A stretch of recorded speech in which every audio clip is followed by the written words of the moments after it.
Hello everyone, welcome to another Versus Video Deck Tech. I am BBD, joined again by... CVM. I remember this time. He did. It's a special day. He probably means he's going to win. He's got his memory functions I here. hope so. It's been a while. So today we have Mono Blue Devotion. This deck, basically it won the Pro Tour a couple months ago, and it has been a force in the metagame ever since. Like, after it won the Pro Tour, I kind of expected it would die out. Like, I expected people would build, to beat it, and it would just no longer be good. But the deck's actually surprisingly resilient, and has managed to be impressive despite that. Just won a Grand Prix last weekend, was 3 slots in Albuquerque before that. What do you think about that? I think that the deck is very, very good. And one of the things that I've noticed about this deck is it rewards those who are faithful. So the mechanics devotion, and looking at players like Sam Black, who is just continuing to play the deck, continuing to top 8 the Pro Tour and then the Grand Prix, and the gentleman that won the Pro Tour actually top 8'd the Grand Prix this weekend in Vienna with the same deck as well. So it's not like the deck is just a flash in the pan. It's going to be here for a long time, and if it's something that you're wanting to play with it a lot, because the longer you play with it, the better you're going to get, and the results are showing that. Yeah, it definitely is a deck that rewards your skilled play with the deck. There's a lot of lines, and there's a lot of different things. So, yeah, as we see, like Sam Black, or as I like to say, Sam Blue. But, he's had like an absurd run with the deck, so it is very powerful.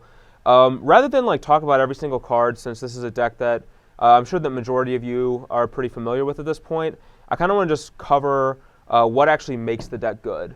And so, if you look at the creature base here, there's a lot of creatures that are all pretty miserable on their own. Like, they're actually just really bad. Like, we got a 1/1 for 1, a 0/1 for 1, like a 1/4, a 2/2.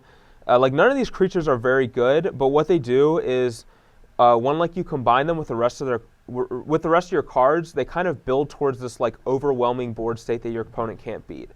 So while none of these cards are great on their own, the Devotion alongside Master of Waves is pretty unbelievable, because Master of Waves is basically like I don't know like what comparison there is for the cards. Kind of like Deranged Tournament maybe. I don't even know. There's just it's just like a supercharged Cloud Goat Ranger. Yeah. Like it's higher power level than those cards that we've seen before with like the Army and a Can creatures, and it's just, I don't know, unless they decide to stop printing cards with blue mana symbols in their casting costs, it's only going to get better. Yeah, this card is like, it actually is starting to see play in Legacy, Merfolk, and Modern and stuff. It's at the power level is through the roof, and basically like one of the goal of the deck is to build up the Devotion to make Master of Waves really good, and like Master of Waves will turn almost any board state around into your favor.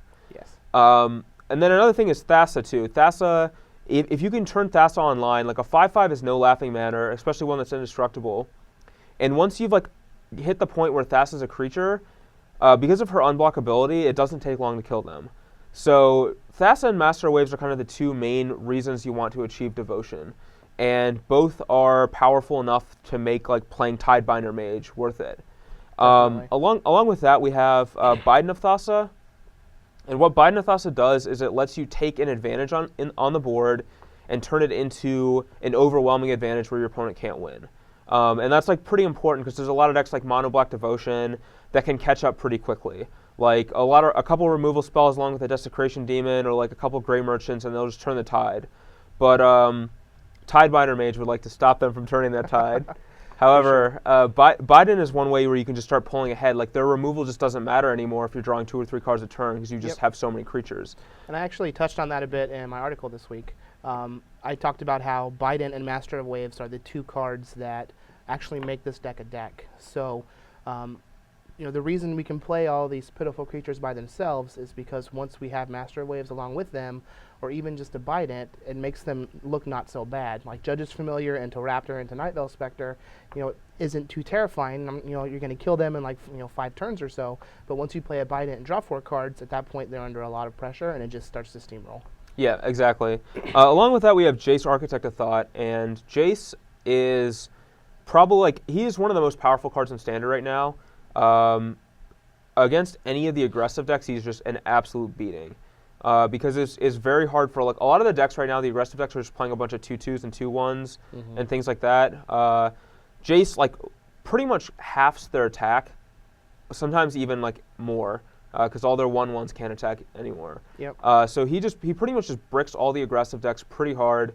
And then against the control decks, he's like a source of repeatable card advantage because they have a hard time getting him off the table. And if they have to burn like a Detention Sphere or Hero's Downfall on Jace, that's like a Night Veil Spectre or Thassa that's still in play. Yep. So he's very good against like both ends of the spectrum. He's not as good like against some of the other mid-rangey decks, but his power level in those other matchups is just high enough to like warrant it. I even don't hate him against the mid-range decks for the sole purpose of turning on Thassa. Yeah. Thassa is very good against the mid-range decks, just a 5/5 indestructible creature that can get in damage. And if you have out Jace, Biden, and a Thassa, she's always going to be a 5/5, and there's really not much they can do about it. Yeah, it is nice to have like another thing to go with Biden along with Jace is like it's really nice to have non-Doom Bladeable sources of Blue Devotion. Yeah, Blue Devotion. Like Domestication is another good card in the sideboard that does the same thing. Hybridization and Cyclonic Rift just serve as a little bit of interaction. Sometimes you like have to deal with a Desecration Demon or something. So it's Or a nice to Night have Veil these Spectre. cards. Yeah, exactly. One nice interaction is Hybridization makes a green Frog Lizard, so Tidebinder can tap it down. And Cyclonic Rift plays very well with the Nykthos in the deck. So yeah, basically like that's where the power of the deck comes from. It comes from the 4s and the Thassa, and the rest of the cards are basically just there to kind of fuel that. The other thing is the mana base, Mutavault.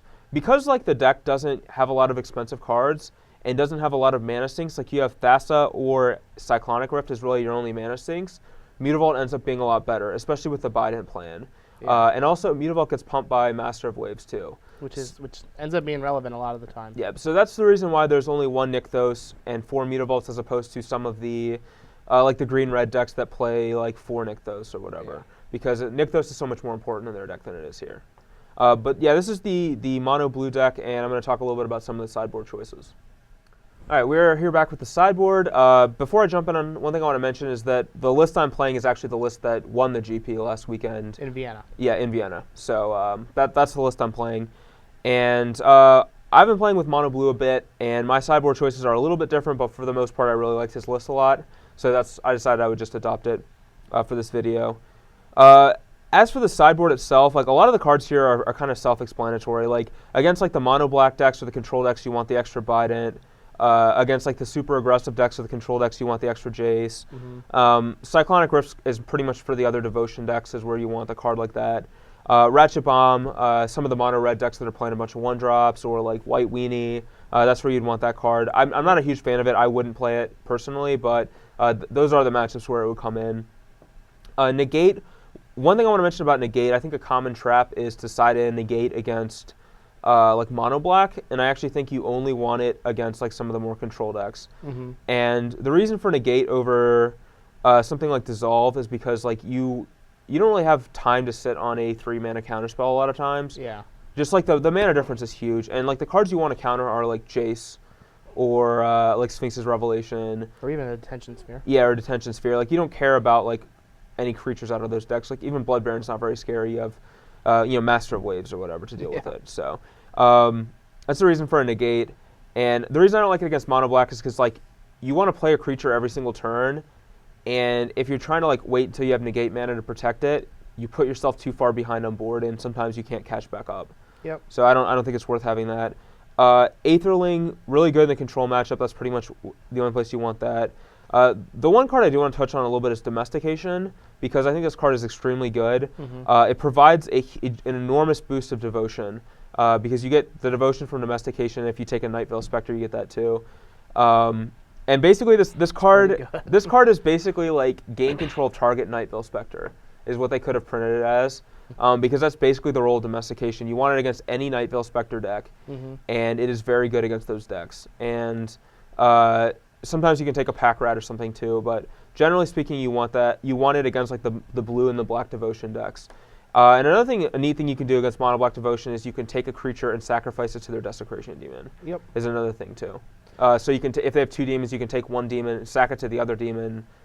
Even though Domestication would fall off at end of turn, if you do that before you get to that point. Yep. It's also very good against Master of Waves. So you get to take their Master of Waves, all their elementals die because they're now 1/0s, and all yours get +1/+1. Yep, So exactly. Yeah, that's a pretty interaction as well. Pump your can turn the Mutavaults tide too. fairly quickly. Yeah, definitely. Wave goodbye to your opponent as you beat him. But this is the mono blue deck. It is a dominant force in standard, and we'll see if it is a dominant force in our match today. I hope not.